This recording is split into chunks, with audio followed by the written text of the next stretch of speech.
semua, ketemu lagi dengan Bu Rosa. Nah, video kali ini Bu Rosa akan membahas tentang uji turunan kedua. Apakah benar jika uji turunan kedua kita langsung dapat menentukan itu sebagai titik beloknya? Yakin? Nah, kita lihat ya pembahasannya. Uji turunan kedua pada penentuan jenis ekstrim suatu fungsi. Nah, misalkan ada fungsi f(x), turunan pertamanya f aksen x, turunan keduanya f double aksen x pada suatu interval dengan x sama dengan c, ya, ini x-nya diubah ke c sama dengan 0, dengan fc adalah nilai stasioner. Nah, jika f double aksennya itu, ya, x-nya diubah ke c, kurang dari 0, maka fc-nya adalah nilai balik maksimum. Ya, kalau turunan keduanya ini kurang dari 0, x-nya disubstitusi c, nilai c kurang dari 0, maka fc-nya itu nilai balik maksimum. Yang kedua, jika f double aksennya itu disubstitusi x dengan nilai c itu lebih dari 0, maka fc-nya adalah nilai balik minimum. Yang terakhir, jika f double aksen x-nya diubah ke c itu akan menghasilkan sama dengan 0, maka fc-nya itu bukan nilai ekstrim dan fungsi f, ya, jadi bukan nilai ekstrim fungsi f, dan titiknya itu c, fc adalah titik belok kurva fungsi. Ya, jadi kesimpulannya apa? Kesimpulannya, uji turunan kedua untuk menentukan titik belok, turunan keduanya itu harus sama dengan 0. Ya, tidak semata-mata f double aksen x-nya disubstitusi c itu harusnya kurang dari 0 atau lebih dari 0 langsung kamu bilang titik belok, itu salah. Ya, jadi turunan keduanya x-nya diubah disubstitusi ke c itu akan menghasilkan sama dengan 0, maka ini c-nya dipakai, c, fc itu titik belok. Jadi tidak semena-mena turunan kedua itu semuanya titik belok, tidak, ya. Untuk lebih jelasnya kita lihat ke contoh. Yang pertama, nah, tentukan titik belok kurva fx sama dengan x pangkat 3 plus 2. Nah, yang pertama jelas kita cari nilai stasionernya, ya, dengan turunan pertamanya sama dengan 0. Ya kan? Kalau sama dengan 0, x-nya ketemu 0, ya, x sama dengan 0. X-nya ketemu 0. Nah, coba kita uji apakah ini titik belok. Ya, karena soalnya mencari titik belok.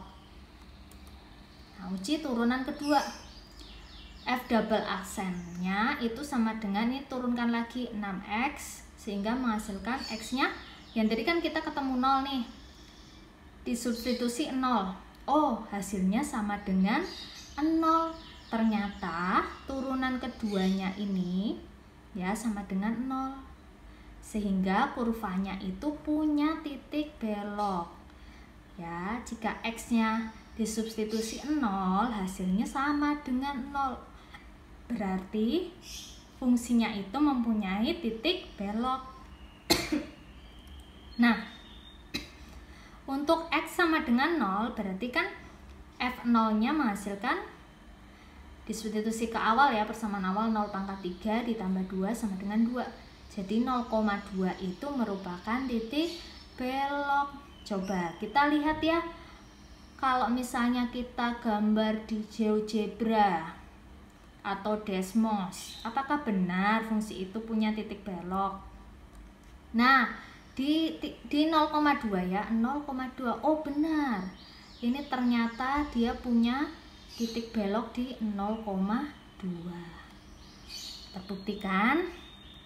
Nah, untuk contoh yang lain, misalnya ada sebuah fungsi, terus kamu disuruh cari nilai ekstrim dan jenisnya. Coba menurut kamu, apakah fungsi ini punya titik belok? Apakah hanya titik balik maksimum dan minimum? Coba, yang pertama kita cari ya, turunan pertamanya seperti biasa, sama dengan 0, cari nilai stasionernya, X-nya ada 3 ya, X-nya 0, X-nya -1 atau X-nya 1, ada 3 nih. Yang pertama, coba kita uji pakai turunan kedua ya, diturunkan kedua hasilnya 3x pangkat 2 dikurangi 1. Yang pertama X-nya sama dengan 0, disubstitusi, X-nya 0 diubah 0, oh hasilnya -1. -1 itu kurang dari 0, berarti dia punya titik balik maksimum ya, bukan titik belok. Dia -1 soalnya, kurang dari 0. Nah, berarti nilai balik maksimumnya tinggal, berarti X0 nya dipakai nih, X sama dengan 0, disubstitusi ke persamaan awal. Nah, titik balik maksimumnya 0,0 ya.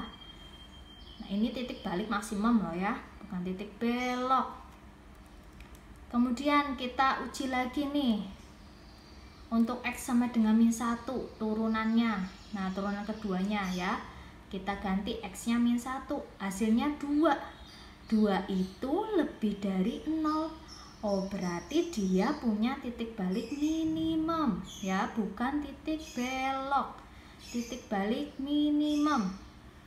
Nah, berarti -1-nya ini kita substitusi ke awal nih, hasilnya -1/4, sehingga titik balik minimumnya -1, -1/4. Yang terakhir X-nya, X sama dengan 1, turunan keduanya kita substitusi 1, sama dengan 3 dikali 1 kuadrat dikurangi 1, hasilnya 2. 2 itu lebih dari 0, berarti X sama dengan 1 itu titik balik minimum ya, bukan titik belok. Tidak selalu. Nah, berarti nilai baliknya itu F1 sama dengan -1/4. Nah, titik balik minimumnya 1, -1/4. Kesimpulannya apa? Fungsi tersebut tidak mempunyai titik belok. Dari X sama dengan 0, X sama dengan -1, X sama dengan 1. Padahal apa? Kita menggunakan uji turunan kedua. Kenapa? Karena F double aksennya jika kita substitusi X yang kita punya ya, tidak ada yang menghasilkan sama dengan 0 ya, ini adanya lebih dari dan kurang dari tadi ya.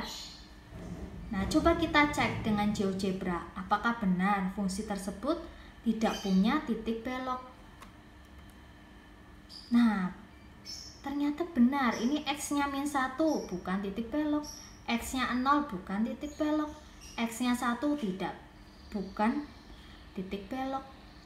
Nah, jadi tidak selalu uji turunan kedua itu akan menghasilkan titik belok. Nah, sampai di sini gimana? Mengerti kan apa itu uji turunan kedua? Jadi jangan asal ya menggunakan uji turunan kedua. Jika kamu masih bingung, silakan ulang video ini. Selamat belajar. Semangat!